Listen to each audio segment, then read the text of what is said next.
Assalamualaikum warahmatullahi wabarakatuh. Selamat jumpa teman-teman.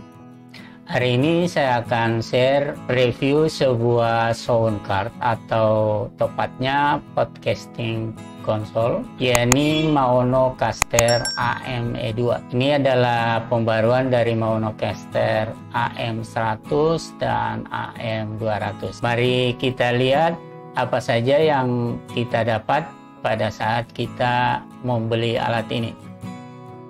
Ini adalah kotak dari Maonocaster E2.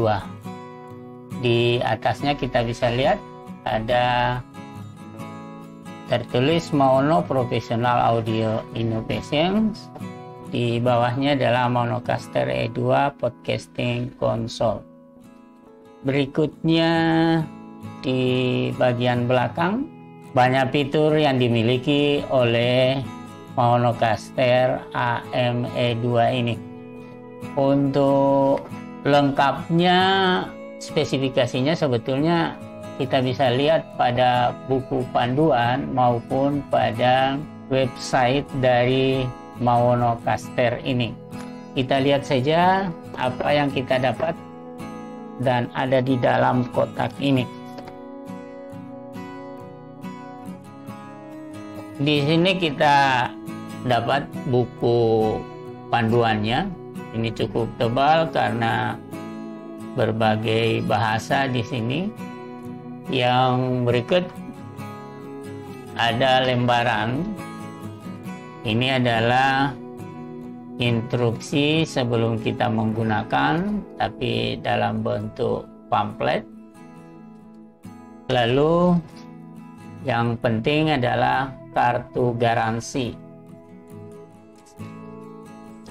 Kemudian ada aksesoris di sini.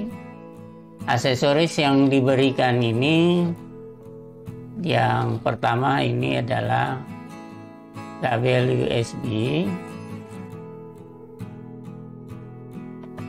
dan ini sudah Type C ya. Lalu dua kabel lagi kita bisa lihat. Ini kabel untuk kita gunakan kalau kita menghubungkannya ke Android. Konektornya adalah TRRS. Kita bisa lihat. Oke. Dan ini adalah unit utamanya.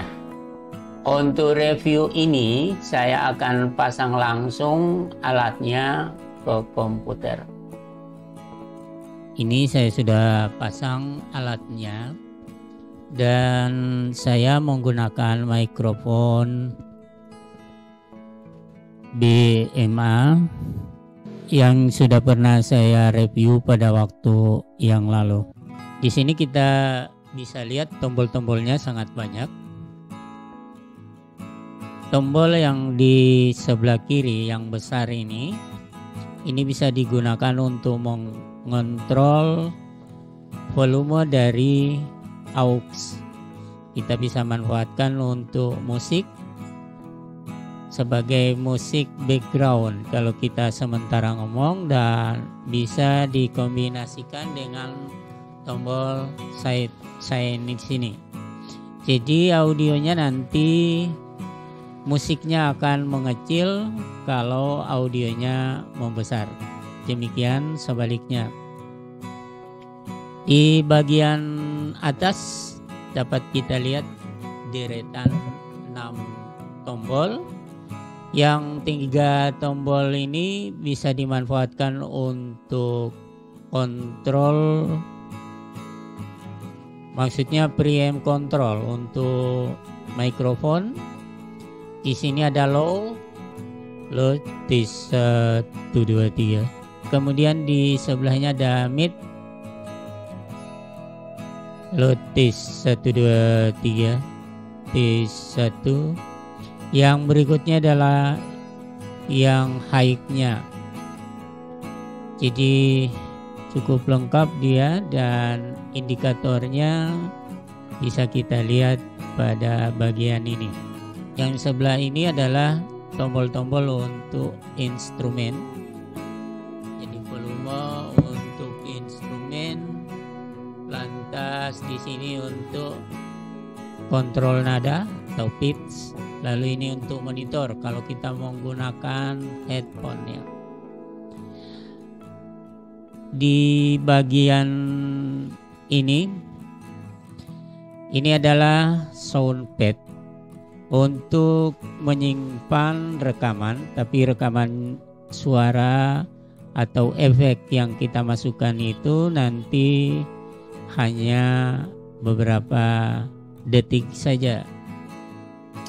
Yang berikut di sini ada untuk reverbnya, pad volumenya di sini, low, tes 1 2 3. Jadi sudah lengkap dengan efek di sini ya. Dan ini sangat bagus, sudah cukup, tidak perlu lagi kita menggunakan efek dari alat-alat yang lain. Dan tombol-tombol yang ada di sini ada reverb preset, tes 1 2 3.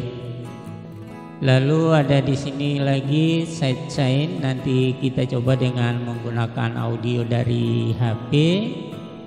Lalu berikut adalah untuk kalau kita hanya mutar musik saja, ditekan di sini.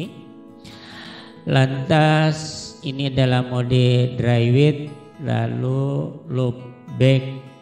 Dan satu tombol paling menarik di sini adalah denoise. Ini noise-nya ada aktif ini. Kalau saya hilangkan,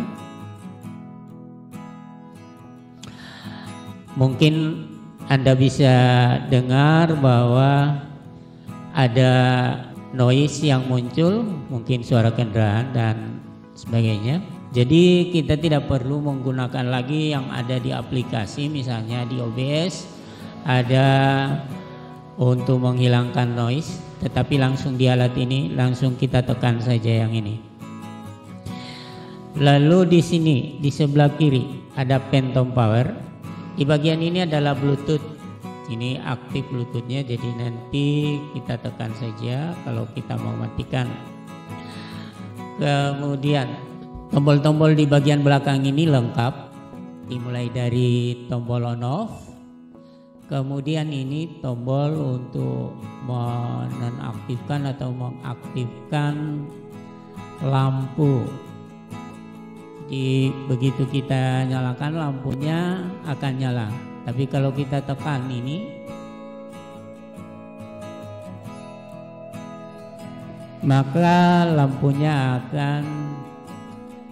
akan padam, dan ini jelas menghemat dayanya karena kita menggunakan baterai. Di sini baterainya masih ada 3 lampu yang menyala. Bisa dilihat indikatornya di sini. Lalu di sini kalau kita mau charger, jadi pakai DC 5 volt. Jadi charger HP sudah bisa. Dan ini untuk output. Dan sekarang saya sementara menggunakan output ini, yaitu USB Type-C. Kemudian di sebelahnya ada 2 live output. Ini bisa digunakan untuk 2 HP sekaligus, misalnya kita live streaming. Lalu di sini ada monitor speaker. Kita bisa gunakan juga untuk monitor, bisa menggunakan headset. Di sebelahnya adalah aux in. Lalu ada mic 2. Di sini mic 2-nya menggunakan konektor teres. Jadi ini biasanya digunakan untuk mikrofon yang menggunakan konektor teres.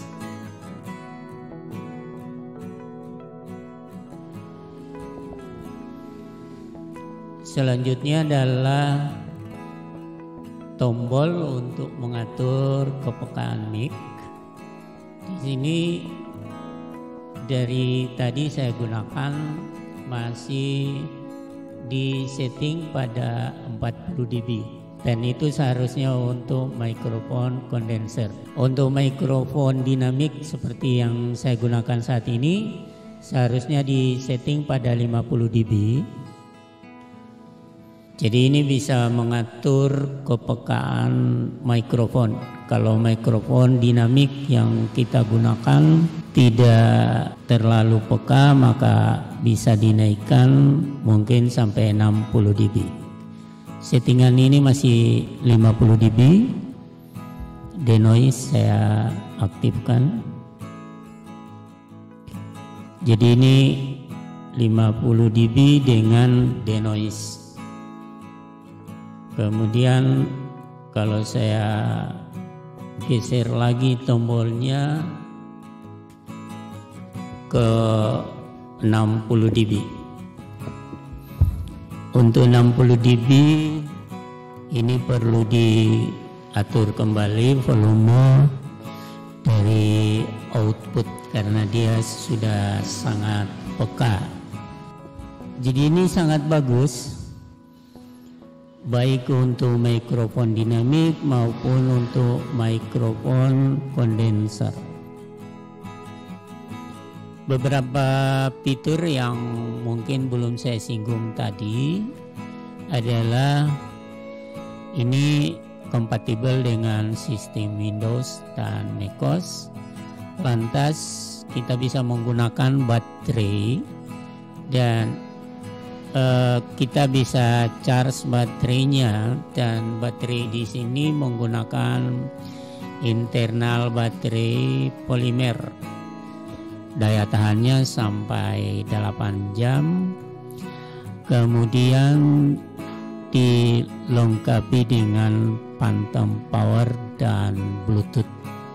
Kalau kita charge ini, coba saya matikan dulu. Jadi sekarang alatnya saya gunakan dan sambil saya charge. Ini chargernya menggunakan Type-C juga. Dan indikatornya kita bisa lihat ada di sebelah sini ya. Jadi ini indikator untuk charging. Dan ini berkedip-kedip, sudah tadi baru 3 lampu, sekarang ke 4 lampu. Sekarang saya akan coba untuk memutar musik dan kita lihat pengaruh dari volume ini dan sidechain. Ini musiknya saya sudah aktifkan. Dan biasanya kalau kita streaming maka kita bisa memutar musik, tetapi maunya musiknya misalnya kita redupkan saat kita ngomong, maka tombol sidechain kita tekan.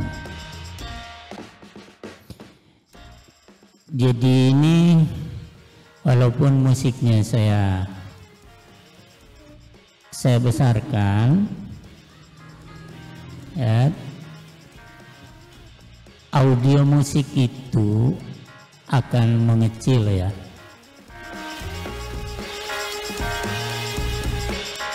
Setiap kita kali ngomong maka audionya akan mengecil secara otomatis.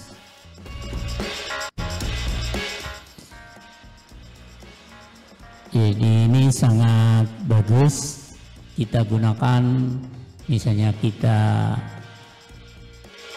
membuat tutorial kemudian mengiringi langsung dengan lagu, atau mungkin membuat narasi yang audionya kita pakai musik background.